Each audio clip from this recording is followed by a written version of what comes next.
नमस्कार मित्रों, आज हम संतोषी माँ की कथा सुनाने जा रहे हैं।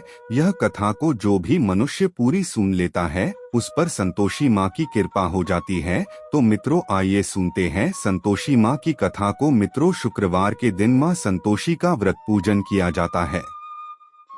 इस पूजा के दौरान माता की आरती, पूजन तथा अंत में माता की कथा सुनी जाती है।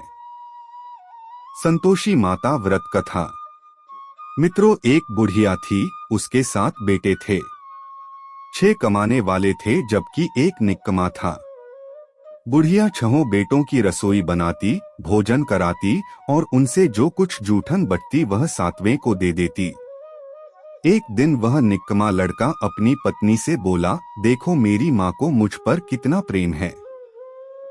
वह बोली, क्यों नहीं, सबका झूठा जो तुमको खिलाती है। वह बोला, ऐसा नहीं हो सकता है।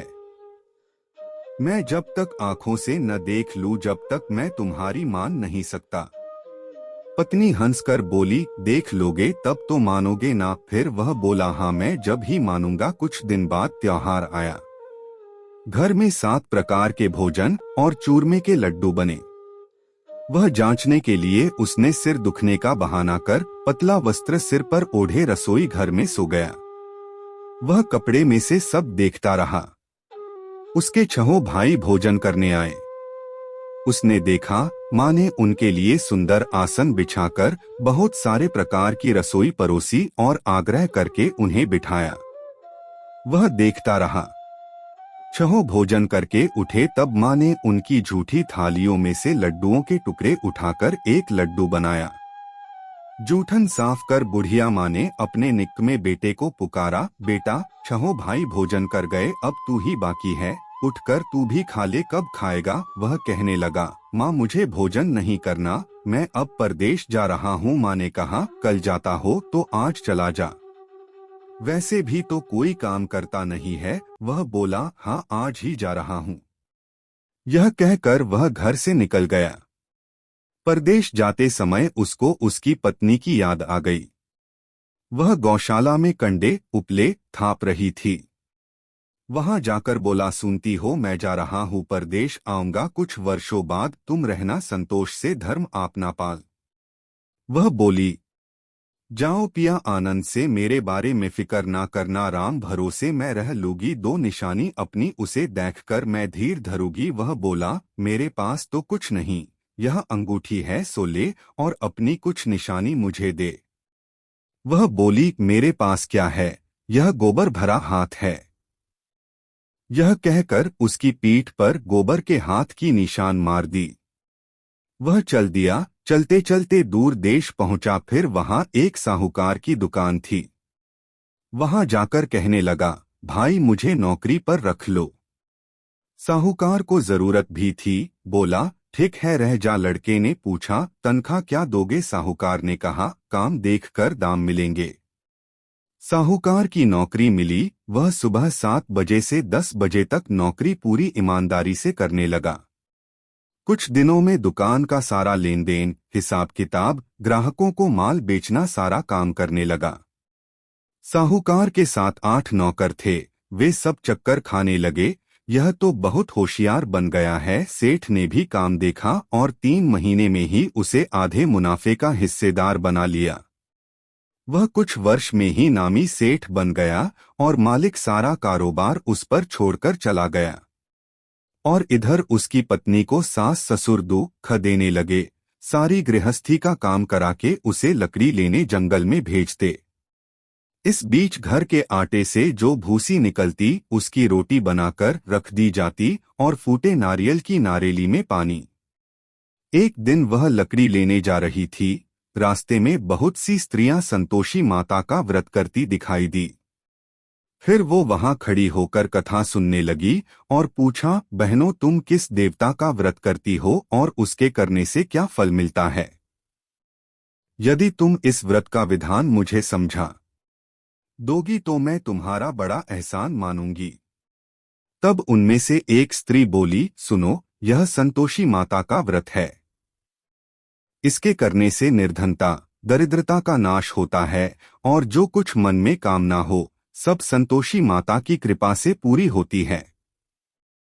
तब उसने उससे व्रत की विधि पूछी तो उनमें से एक स्त्री बोली, सुनो बहन संतोषी माता, व्रत विधि। वह भक्तिनी स्त्री बोली, 1.25 आने का गुड़ चना लेना, इच्छा हो तो 5.25 आने का लेना या 1.25 रुपए का भी सहूलियत के अनुसार लाना। बिना परेशानी और श्रद्धा व प्रेम से जितना भी मन पड़े सवाया लेना। प्रत्येक शुक्रवार को निराहार रहकर कथा सुनना, इसके बीच क्रम टूटे नहीं, लगातार नियम पालन करना। सुनने वाला कोई न मिले तो घी का दीपक जला उसके आगे या जल के पात्र को सामने रखकर कथा कहना। जब कार्य सिद्ध न हो नियम का पालन करना और कार्य सिद्ध हो जाने पर व्रत का उद्यापन करना। 3 मास में माता फल पूरा करती है। यदि किसी के ग्रह खोटे भी हों तो भी माता वर्ष भर में कार्य सिद्ध करती है। फल सिद्ध होने पर उद्यापन करना चाहिए, बीच में नहीं।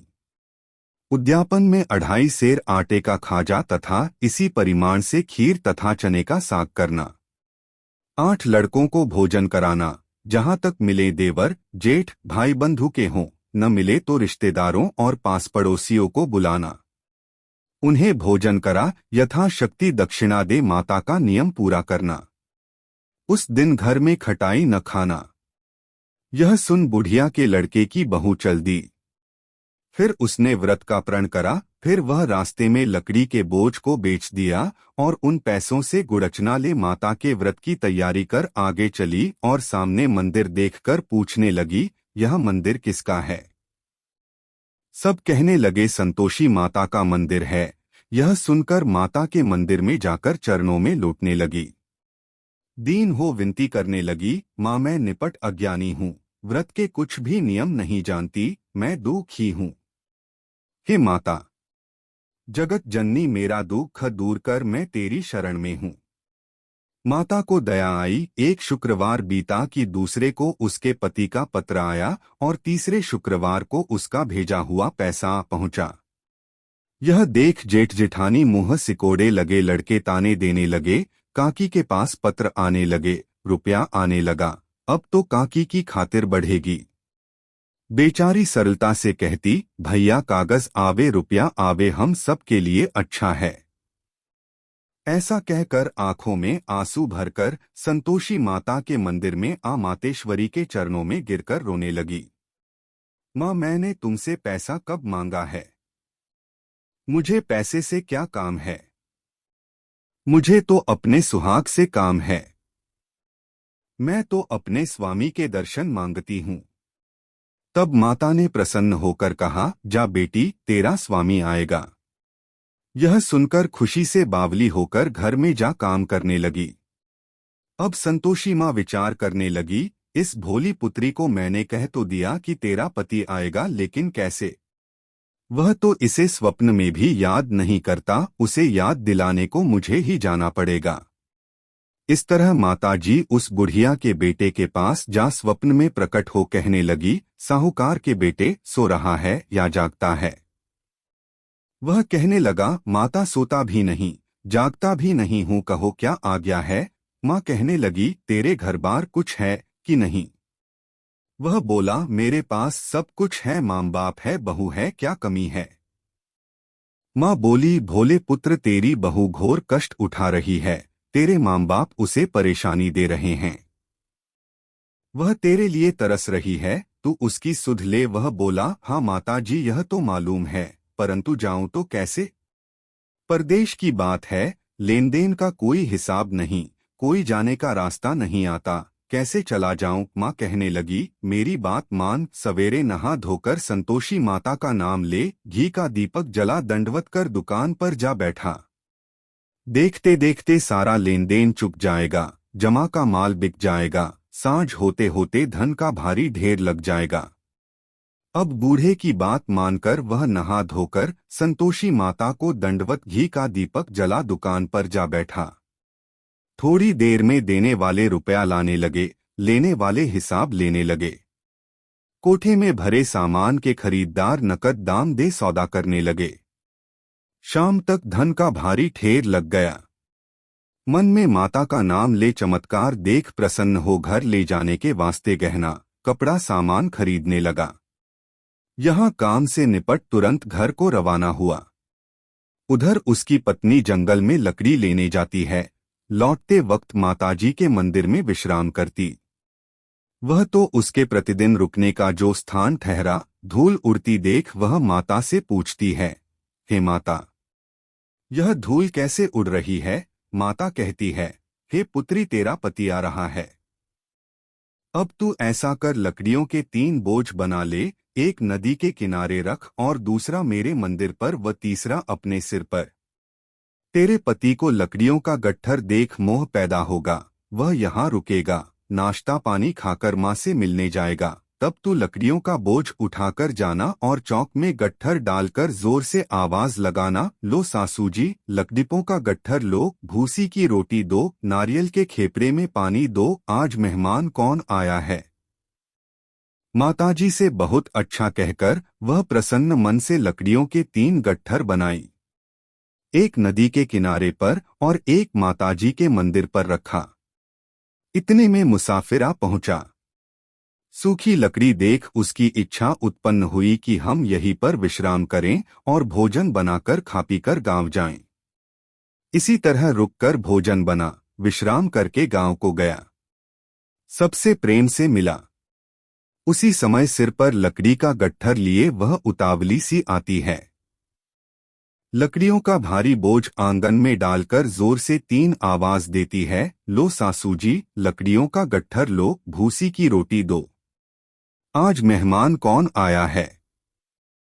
यह सुनकर उसकी सास बाहर आकर अपने दिए हुए कष्टों को भुलाने हेतु कहती है, बहू ऐसा क्यों कहती है, तेरा मालिक ही तो आया है। अब बैठ, मीठा भात खा, भोजन कर, कपड़े घने पहन। उसकी आवाज सुन उसका पति बाहर आता है।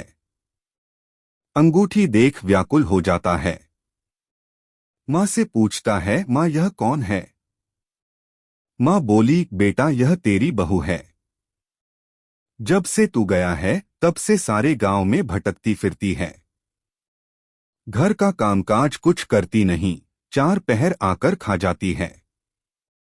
वह बोला, ठीक है माँ, मैंने इसे भी देखा और तुम्हें भी, अब दूसरे घर की चाबी दो, मैं उसमें रहूंगा। माँ बोली, ठीक है, जैसी तेरी मर्जी। तब वह दूसरे मकान की तीसरी मंजिल का कमरा खोल सारा सामान जमाया। एक दिन में राजा के महल जैसा ठाट बाट बन गया।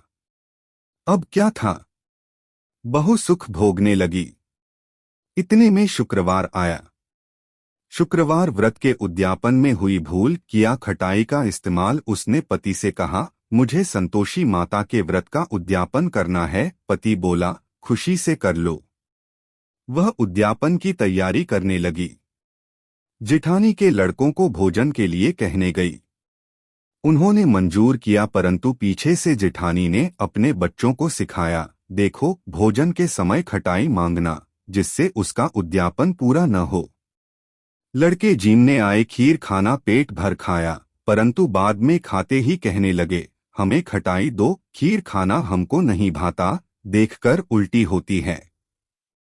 वह कहने लगी, भाई खटाई किसी को नहीं दी जाएगी, यह तो संतोषी माता का प्रसाद है।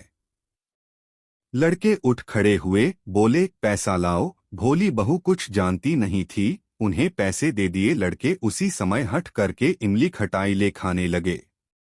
यह देखकर बहू पर माताजी ने कोप किया। राजा के दूत उसके पति को पकड़कर ले गए।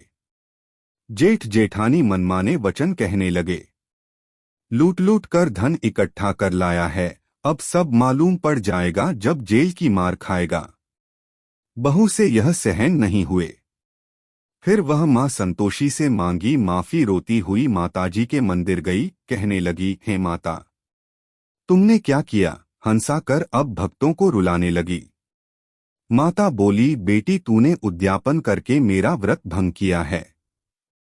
वह कहने लगी, माता मैंने कुछ अपराध किया है, मैंने तो भूल से लड़कों को पैसे दे दिए थे, मुझे क्षमा करो, मैं फिर तुम्हारा उद्यापन करूंगी।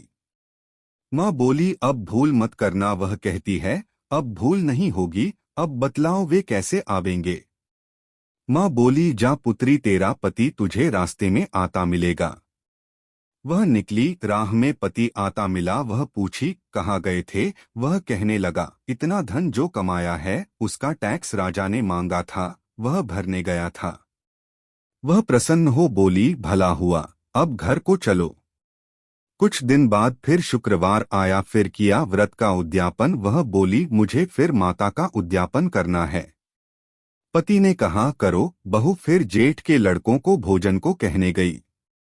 जेठानी ने एक दो बातें सुनाई और सब लड़कों को सिखाने लगी। तुम सब लोग पहले ही खटाई मांगना। लड़के भोजन से पहले कहने लगे, हमें खीर नहीं खानी, हमारा जी बिगड़ता है, कुछ खटाई खाने को दो। वह बोली, खटाई किसी को नहीं मिलेगी, आना हो तो आओ। वह ब्राह्मण के लड़के लाकर भोजन कराने लगी। यथाशक्ति दक्षिणा की जगह एक एक फल उन्हें दिया। संतोषी माता प्रसन्न हुई। संतोषी माता का फल माता की कृपा होते ही 9वें मास में उसके चंद्रमा के समान सुंदर पुत्र प्राप्त हुआ। पुत्र को पाकर प्रतिदिन माता जी के मंदिर को जाने लगी। माँ ने सोचा, यह रोज आती है, आज क्यों न इसके घर चलूं। यह विचार कर माता ने भयानक रूप बनाया। गुड़चने से सनामुख, ऊपर सूंड के समान होठ, उस पर मक्खियां भिन भिन कर रही थी। देहली पर पैर रखते ही उसकी सास चिल्लाई, देखो रे, कोई चुड़ैल डाकिन चली आ रही है, लड़कों इसे भगाओ, नहीं तो किसी को खा जाएगी। लड़के भगाने लगे, चिल्लाकर खिड़की बंद करने लगे। बहू रोशनदान में से देख रही थी, प्रसन्नता से पगली बन चिल्लाने लगी, आज मेरी माता जी मेरे घर आई है। वह बच्चे को दूध पीने से हटाती है। इतने में सास का क्रोध फट पड़ा। वह बोली, क्या उतावली हुई है? बच्चे को पटक दिया। इतने में माँ के प्रताप से लड़के ही लड़के नजर आने लगे। वह बोली, माँ, मैं जिसका व्रत करती हूँ यह संतोषी माता है।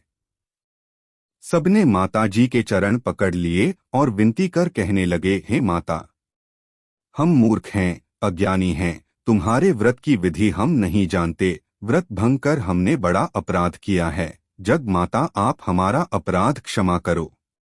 इस प्रकार माता प्रसन्न हुई। बहू को प्रसन्न हो जैसा फल दिया वैसा माता सबको दे, जो पढ़े उसका मनोरथ पूर्ण हो। बोलो संतोषी माता की जय।